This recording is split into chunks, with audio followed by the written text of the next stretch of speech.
And now, a word from the Brooklyn Daily Eagle, July 10th, 1880.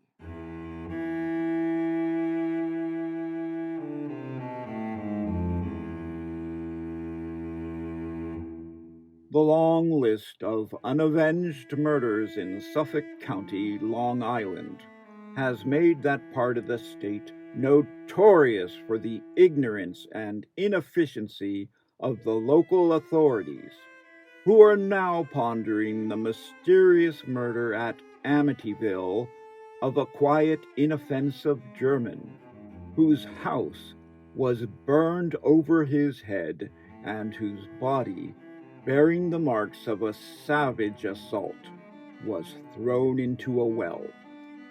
It is not necessary, even if it were possible, to enumerate the atrocious crimes committed in that county and suffered to remain mysteries because of the inefficiency or corruption of the county officials.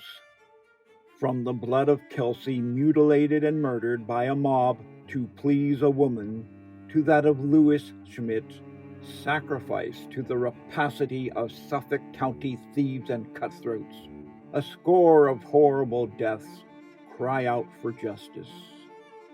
But one can hardly wonder at this state of things. Early in the summer of 1876, the bodies of two children, both but a few days old, were found in a swamp. Evidence of the most conclusive sort pointed to two unmarried sisters as the unnatural mothers of the murdered infants. The coroner held an inquest, and while the jury were out deliberating upon the case, the coroner, the two young women charged with the hideous crime, and a few privileged friends were singing at the piano and making the time pass pleasantly.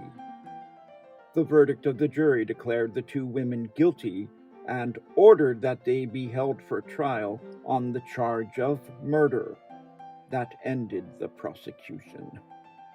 Should the assassins of Louis Schmidt be discovered, as seems unlikely, they will not be interfered with unless the employer of the faithful German takes up the case on his own responsibility.